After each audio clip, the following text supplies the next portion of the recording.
Hello students, a warm welcome to all of you to your own channel. In my last video I had dealt with phrases. This video we are going to study clauses, its definitions and the different types of clauses. Let us first see what are clauses. The smallest grammatical unit that can express a complete proposition is a clause. Now, what do I mean by the word proposition? Proposition means an idea. So, clauses are the smallest unit which expresses a complete idea. A very important point to note, students, that a clause contains a subject and a verb. There are two kinds of clauses, independent and dependent. Now, before I go into details into the types of clauses, let us first see what is the difference between a phrase and a clause. A clause is a group of related words containing a subject and a verb. What does this mean? That a clause is a group of related words which has a subject and a verb on its own, and therefore it expresses complete meaning. On the other hand, it is different from a phrase in that a phrase does not include a subject and a verb relationship. When I taught you phrase, I made this point very clear in my video that a phrase does not include a subject and a verb on its own, and therefore it does not make complete sense. So this is the major difference between a phrase and a clause, that a clause makes complete sense because it has a subject and a verb on its own, and on the other hand the phrase does not have. Let us now see what are independent clauses. Now, as the name suggests, independent means which can stand on its own. A group of words that can stand on its own as a sentence is an independent clause. It has a subject, a verb, and is a complete thought in itself. Independent means it need not be dependent on any other part of the sentence for its meaning. Let us see these two examples. They dance under the rain. They is the subject here. Dance is the verb, and it expresses a complete meaning, a complete thought, and therefore it is an independent clause. Where is your sister? This also is independent in itself. A clause that can stand by itself and still make sense is an independent clause. It can be its own sentence or be a part of a larger one. Now, when I say this, what do I mean by this? You will be clear when I explain you through examples. Jerry wants to be the quarterback this week. Now, this is a simple sentence because it has only one finite verb, that is wants. Now, this is an own sentence, a complete sentence, independent clause having a complete meaning. Let us see the second example.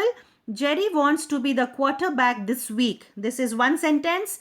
Jimmy thinks he will be. This is another complete sentence. And both these sentences are joined by the conjunction but, making it a compound sentence. So these two sentences are independent in itself. They can stand by itself, having separate identity and giving complete meaning. Therefore, these are independent clauses. You can know more about the compound sentences in my conjunctions video. You can refer to that for more. Let us now see what are dependent clauses. A group of words that contains a subject and a verb, but it is not a complete thought. Now, dependent means it has to depend on some other sentence for its meaning. It has a subject and a verb on its own, but it does not express a complete thought. Because it is not a complete thought, a dependent clause cannot stand on its own as a sentence. It is dependent on being attached to an independent clause to form a sentence. Now, dependent clause has to be attached to an independent clause to form a complete meaning. Let us see the example. Because I woke up late this morning, dot dot. So what happened? Because I woke up, then what happened? So this is incomplete in itself. It is dependent on the main clause. The main clause will come later. This is dependent on that. Therefore, it is dependent clause. When we arrived in class, then what happened? This has to depend on the independent clause for the completion of its meaning. If my neighbor does not pay his rent on time, then what will happen? This is also incomplete in itself. It has to be dependent on an independent clause for its meaning. Now, what are the dependent clauses? Dependent clauses are also referred to as subordinate clauses. Now, why subordinate clauses? Because it is not complete. It has to depend on some other clause. That is the dependent clause. It depends on something else, an independent clause for its meaning. A subordinate clause trying to stand by itself would be a sentence fragment. Fragment means a piece. So when a subordinate clause, that is an independent clause, try to stand on its own, we call it as a sentence fragment. That is a piece of the sentence without giving complete sense. Subordinate clauses are sometimes also called as dependent clauses. Let us see the examples.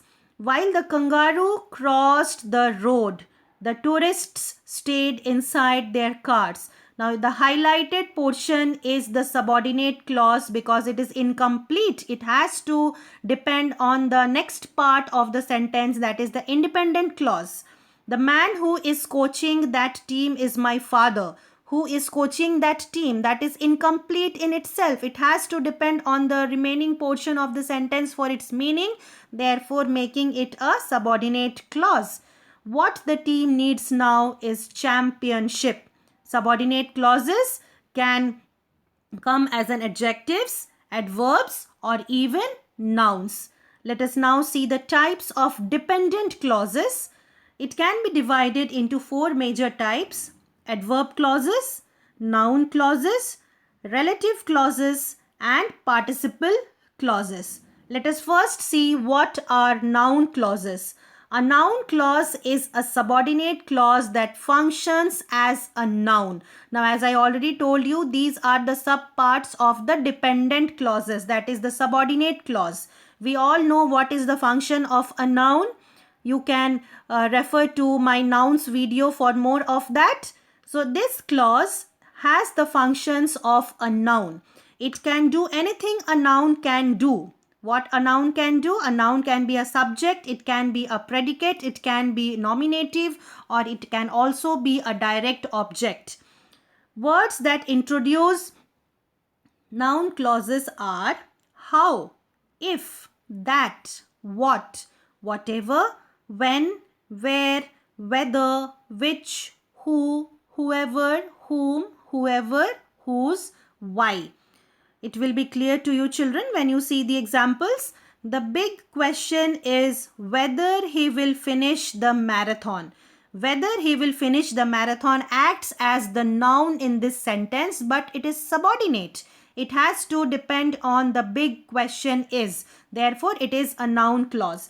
Everyone knows that Tim runs at least a mile every day. That Tim runs at least a mile every day's function is that of a noun, and also it has to depend on the main clause everyone knows. Therefore, it is a noun clause. Now, let us see in this table the noun clauses beginning with question words. If the question is, what do you do in class? We have the noun clause as what we do in class is easy. What we do in class. It starts with a question word, WH, and it is a noun clause acting as a subject in the sentence. Where he works is a secret. I don't know what you should do. Mary knows who they are. She knows what happened. So in all these 5 examples, we see the noun clauses beginning with the WH question words. Let us now see adjective clause. This is a subordinate clause or a dependent clause. As the name says, adjective means modifying a noun or a pronoun. Similarly, the adjective clauses also modify a noun or a pronoun. It begins with a relative pronoun. I will deal with relative pronoun in my next slide. Now these are also called relative clauses. Why are they called relative clauses? Because they start with relative pronouns. Relative clauses are a kind of dependent clause with subject and a verb but can't stand alone as a sentence, and therefore it is a subordinate one. It is called as adjective clause because it functions like an adjective. It gives more information about a noun. Now the function of an adjective is to modify or describe a noun or a pronoun. Now adjective clauses are also referred to as relative clauses, and it always starts with a relative pronoun. Now these are the relative pronouns, students: who, whoever, whom, whomever, whose, which, what, whatever, that, where, and when. Let us see the examples. When we use who, subject or object pronoun used for people. Let us see the example. Have you seen the man who is the new marketing director? So we are using this who in place of noun, and thus this is a perfect example of an adjective clause. We are describing the noun man. Which, the horse which Sue was riding is very friendly. We are describing the horse with the relative pronoun which. He can't type at all, which didn't surprise me. Have you seen the boy whose mother was on TV? I was invited by the counselor whom I met at the Christmas party. I liked the dress that you wore to the function last week. So the relative pronouns who, which, whose, whom, that can be used to form the adjective clause. Men who are in the cooking contest should know how to make chili. Who? The relative pronoun who gives the idea that it can be an adjective clause because in this sentence it is describing the noun men. Biology is the course that my uncle teaches. So we are using the relative pronoun that to describe the noun course, that is bio. Let us now see adverb clauses. This is also a subordinate clause. Now adverbs, the function of an adverb is to modify a verb, adverb or an adjective. So adverb clauses also functions the same way. It tells how, when, where, why, to what extent and under what condition. It is introduced by a subordinating conjunction. You can refer to my video of conjunctions for more of subordinating and coordinating conjunctions. Let us now see the functions of an adverb clauses. They tell why, where, when or what happens in a sentence. They are frequently movable within the sentence. That means the position can change within the sentence.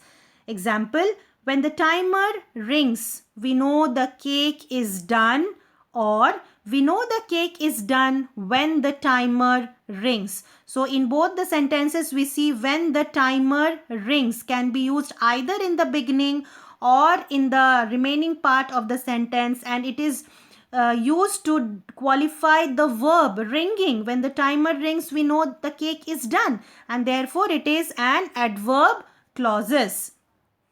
Because it was raining, we came inside. So it states the reason. Because it was raining. What happened? We came inside, stating the reason of coming inside. Verb, describing the verb of coming. We went to the football game after we ate dinner.